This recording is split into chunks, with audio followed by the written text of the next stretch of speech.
one of the very first songs I ever learned as a new believer. On Christ, the solid rock I stand. Which actually then motivates me to be very open-handed about my faith. Because this has so radically changed my life and made my life so significant and so meaningful that it is a driving force. And we're going to look at the words of the Apostle Paul in 1 Corinthians 9, where he describes where he can't help but share his faith. He can't help but preach the gospel. It has done such a tremendous thing in his life that he is motivated, in his case, vocationally. His entire life, everything is given to being able to share the gospel, to preach the gospel, the hope of Jesus Christ. We understand this at an elementary level. When anything great happens, we want to celebrate. I was sitting there as we were before the service and during pregame, and we're praying and meeting together as a team. And I'm thinking, there's just so many great things happening this weekend. We've got several of our college kids back this weekend. I don't know if it's homecoming or they let you guys off, and hopefully it's no more shutdowns. But it's great to see these kids have come and been a part of our church, go off to college, and when they're back in town, they're back with us again. That's worth celebrating. I mean, it's just exciting. Archery season opened yesterday. Our hunters are watching on live stream. At least they told me last Sunday they'd be watching on live stream. If you guys have had any luck, feel free to put it in the chat. I'll look at a monitor as soon as I get back down from here. It's just there's exciting things taking place. Did you all hear the news? The Houston Astros clinched the division title. I was so excited. Saturday morning, Carrie and I were going to go out on a little date brunch and run some errands for Alexander's birthday. So I decked out. Put on my Astros shirt, put on my Astros cap, put on my Astros boxers. No, I don't have Astros boxers, and Pastor Cody, Pastor Josh, wherever you guys went to sit down, I don't need any. So the last time I made a comment about clothing, the following week they presented that clothing to me. So I don't need any Astros boxers. I was decked out. I looked at Carrie, and we were getting ready to head out on the date, and she said, actually, she didn't say first. I asked her, I said, is this a bit overkill? And she said, yeah, a little bit. So, when something exciting happens, you celebrate it. And that's essentially all Paul's talking about. He's talking about how our faith is an open-handed faith. We want to share it. We want to give it away. It's not ours. It's not like we own it or possess it. God took over us. God changed us and moved in us. And that has resulted in so many great things, from the forgiveness of our sin to the way it leads and guides our families to the moments we have together in corporate worship as a church. It is normal for a Christian to want to talk about it all the time. In 1 Corinthians 9, if you've not read it before and we start to read it and look at it, or if you have read it before, you already know what I'm kind of going to say. It can be a little challenging because Paul is so excited. Paul is so deeply, energetically, totally obsessed with sharing his faith that, quite honestly, it can make it a little intimidating for us. But the truth is, the only reason Paul is that obsessive about it is because he loves sharing his faith so much. And he loves what God has done in his life. And so we're going to make it maybe a little less complicated and look at this passage and understand what happens when we're that excited and how we can effectively and meaningfully share our faith. Talk to our family, which is probably the hardest group. Talk to our neighbors, talk to our friends, talk to strangers, talk to people on our teams, and talk to people at school, and have those times together where we can tell them and help articulate, look, Jesus changed my life. And no, I don't have all the details, and I don't necessarily have all the answers, but this I know. I have met him, and he's a part of my life, and he's changed my life. And he loves everyone, so there is no life that he can't potentially touch and change and minister to. So we're going to go to 1 Corinthians chapter 9. We're going to start down around verse 16. I'm going to pull some excerpts out of some of these passages to just help emphasize, I think, what helps us. Because I don't want, and I don't think the Apostle Paul wants, and I know God doesn't want us, when we feel like we want to tell somebody about Jesus, he doesn't want us feeling guilty. He wants us feeling energized. And we should feel guilty. I don't feel the least bit guilty about telling you that archery season started yesterday. I feel no guilt. Some may be uncomfortable with it, but I'm going to tell you I'm okay. I don't feel the least bit guilty about telling you that the Astros clinched the title this weekend. I don't feel guilty about that at all.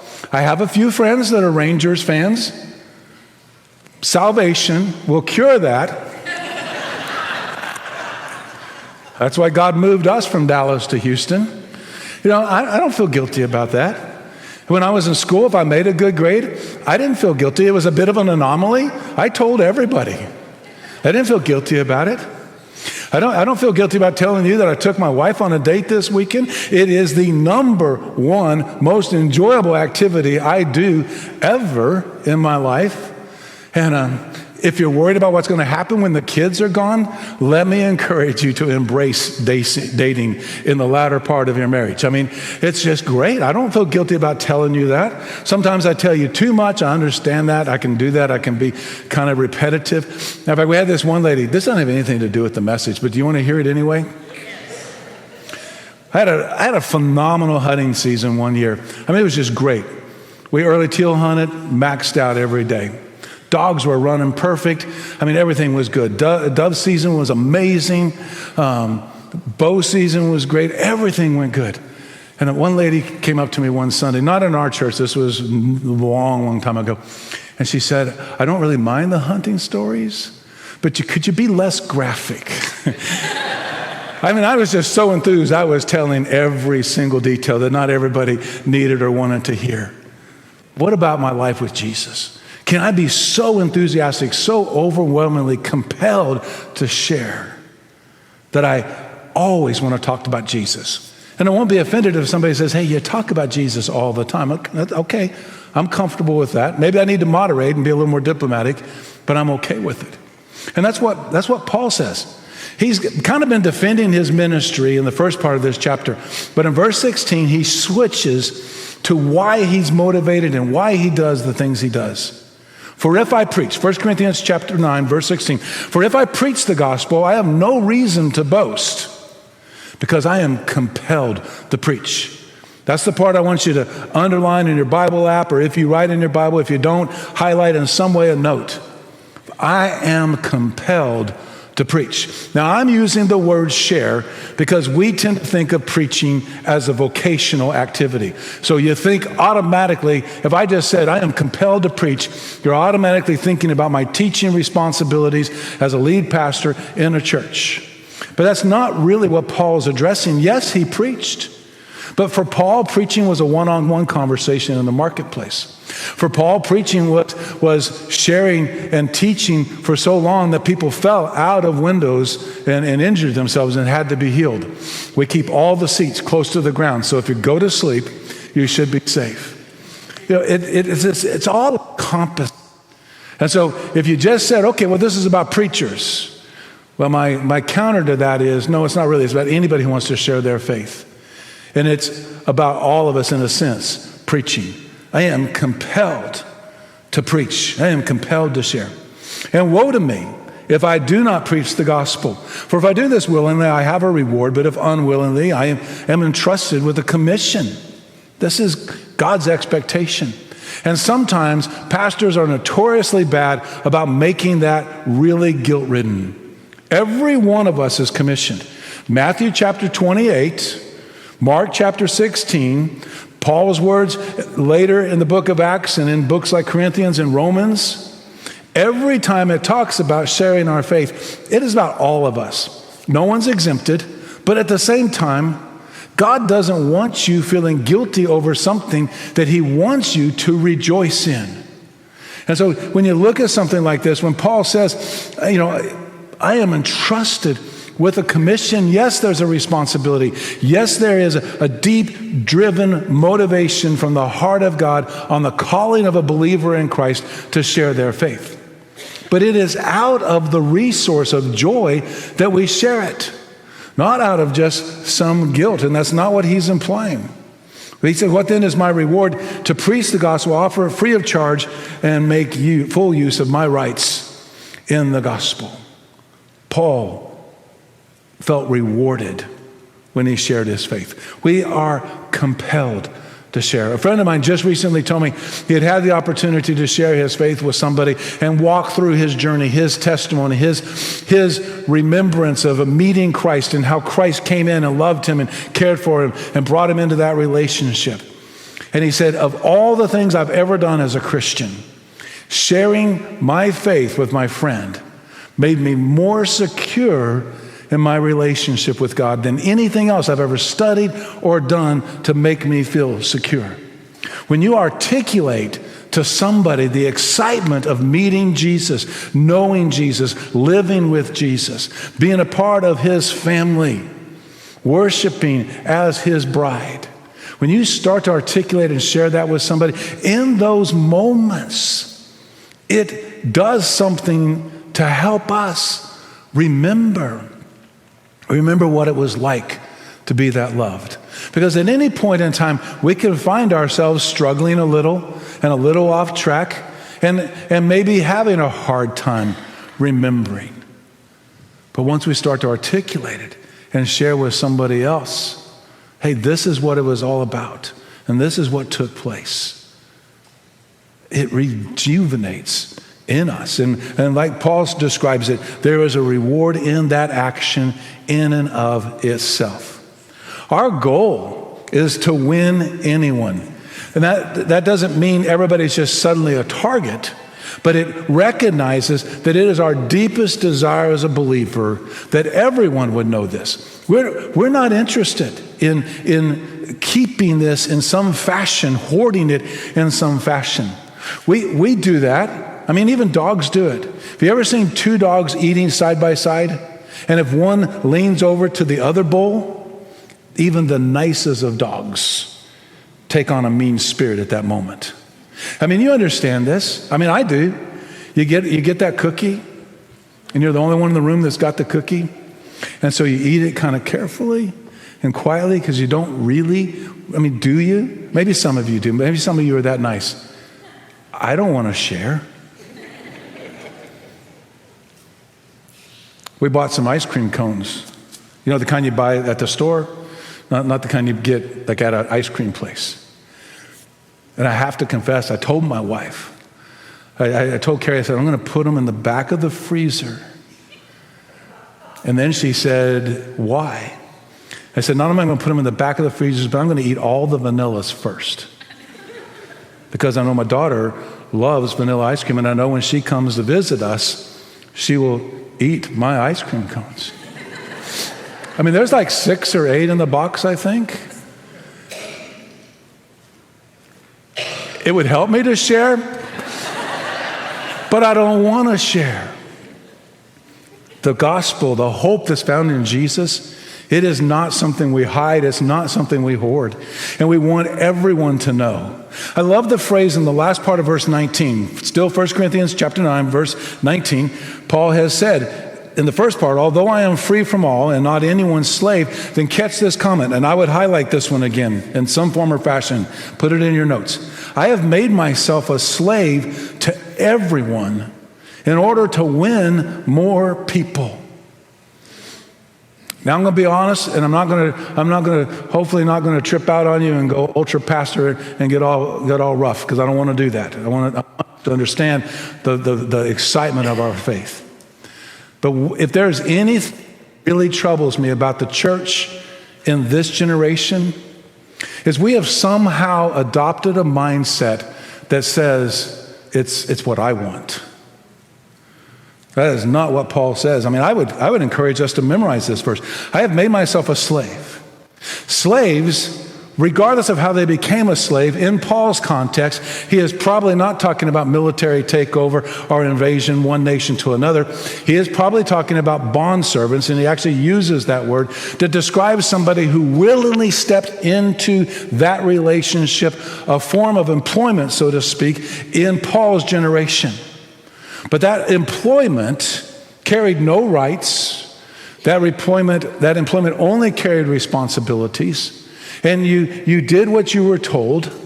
And you didn't live with expectations. You didn't live in modern Western culture like ours, where the federal government and everybody else is overseeing everything else. Say, no, everything's got to be hired properly, non-discriminatory, financially, everything's got to be across the board. If you offer benefits for this, you need to offer benefits. No, it wasn't about that. It wasn't about demanding minimum wage.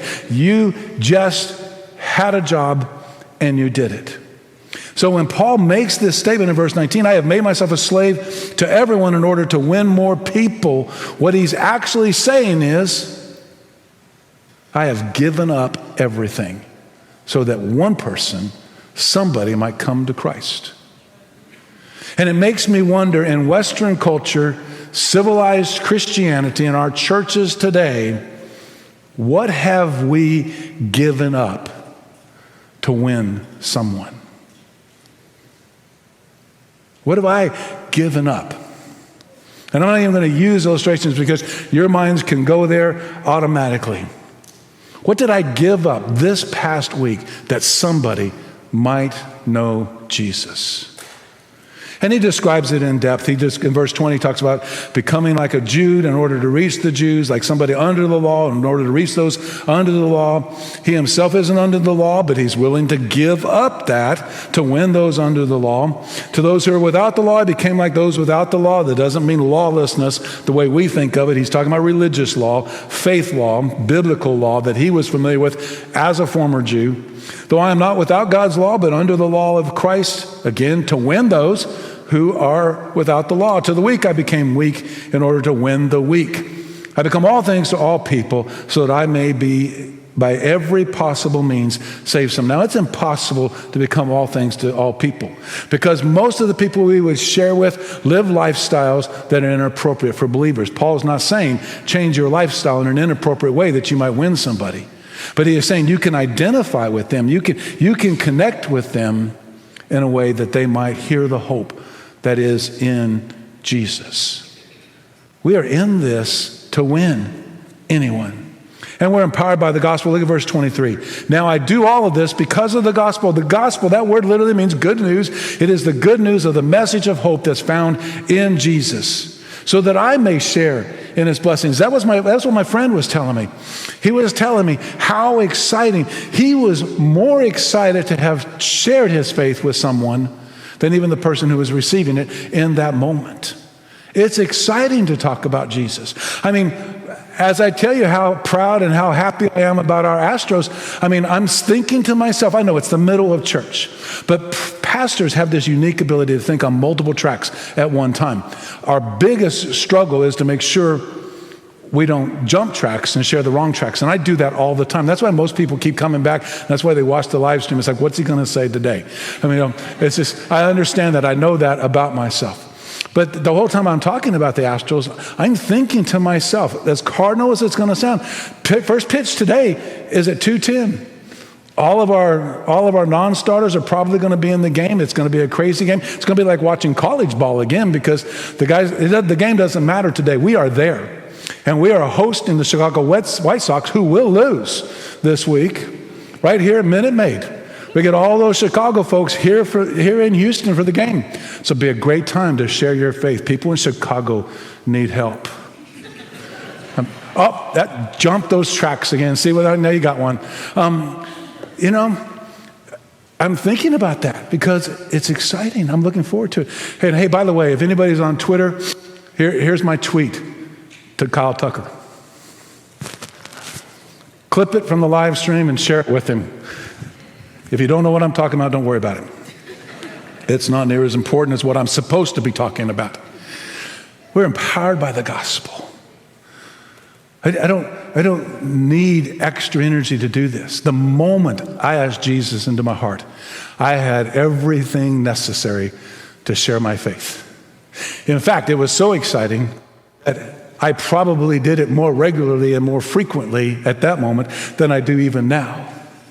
But I can be reminded I am empowered by the gospel, and that's the reason I do it. This good news of the hope that's in Jesus is for anyone, and it changes everyone who agrees with it and comes into relationship.